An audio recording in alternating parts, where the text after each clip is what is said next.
Hi guys, my name's John and I put art on things, and as it's Halloween I'll show you how to go from this to this. Okay then, let's go over what you're going to need. Make sure your work surface is covered with newspaper. I've used plastic bags here. You're going to need a large knife, a large spoon, a nice large spoon, a blunt knife. If you have any clay model tools, they can come in quite handy. And a pin for poking the pumpkin. You'll see why shortly.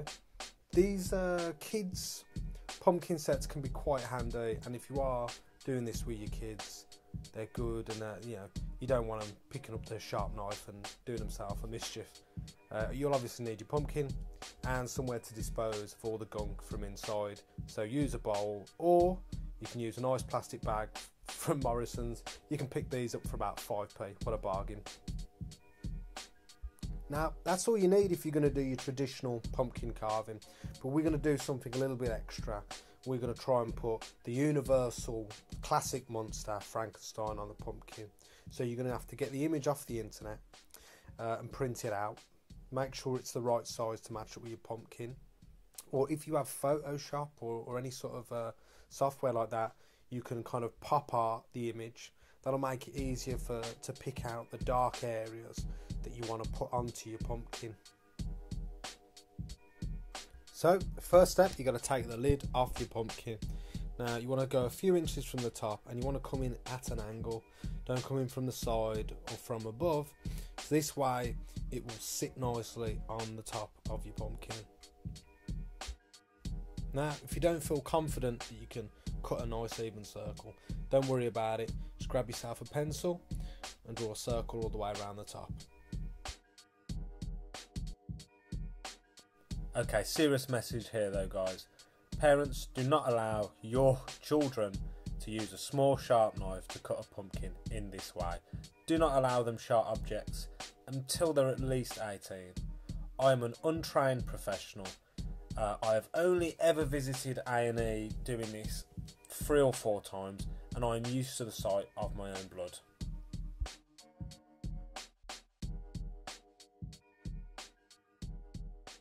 And the moment of truth. There we go. Okay, now here comes the really, really boring, messy part. You've got to clean all that out of your pumpkin. Lovely, isn't it? Okay, so to get inside there, what you're going to want to do is you want to grab your large spoon. Yeah, your large spoon Andy Dufresne, and you're going to have to scrape all the inside, all around the edges and all along the bottom of the inside.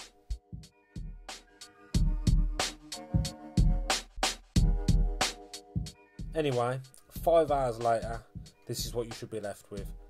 It should be nice, pale and fleshy on the inside, none of the stringy orange bits or any seeds. Try and make sure the bottom's as flat as possible, and of course scrape your lid.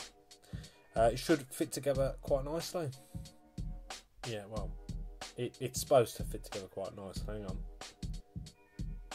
Ah, there you go. Bostin.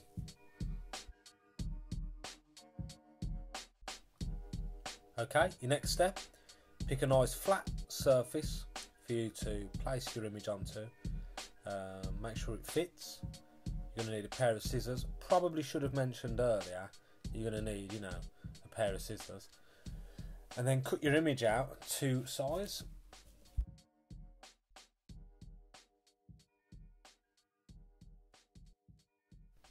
Okay, then simply sellotape the image where you want it to go onto your pumpkin.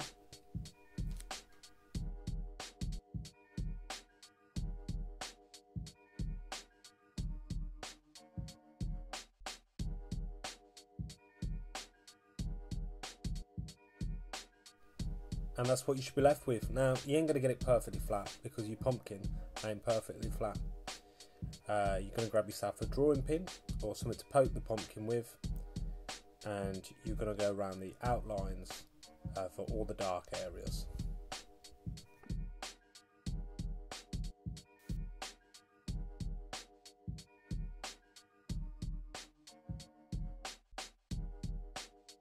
Now, here's a little tip: when you are making the holes in the image, make sure you're pushing them through into the pumpkin, and the areas that you make the dots are in the light areas rather than the dark areas.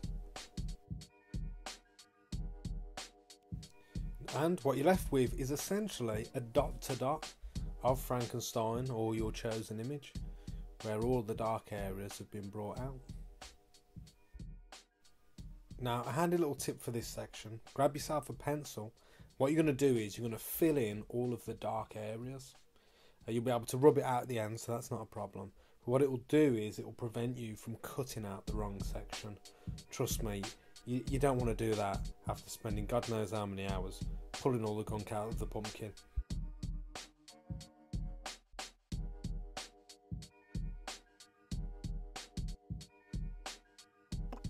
So your pumpkin should now look something like this. You can see it's starting to look like Frankenstein already, isn't it?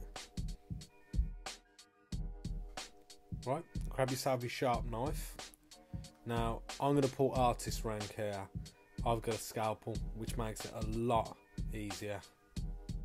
And basically what you're going to do is you're going to start running the outline around the dark areas. Now, the best thing to do is come in at a slight angle, which is facing away from the dark area that you're cutting around. Hopefully that makes sense, because if you cut in an angle towards the dark area, you can essentially peel it off the pumpkin.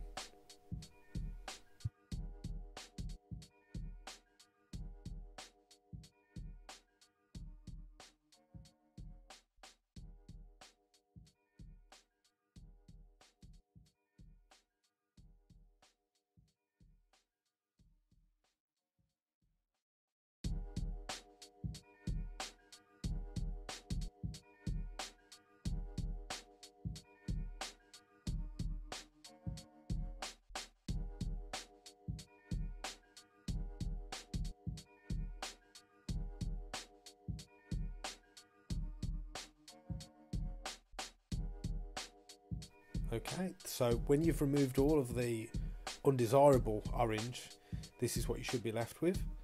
That's started to look a lot more like Frankenstein now. The next step is you want to start digging into the pale fleshy section.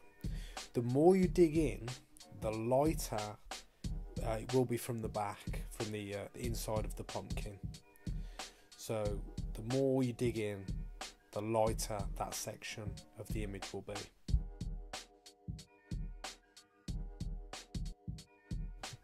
What you'll notice I've done is I've put a flame pattern around his head. This is just to make him stand out a little bit more.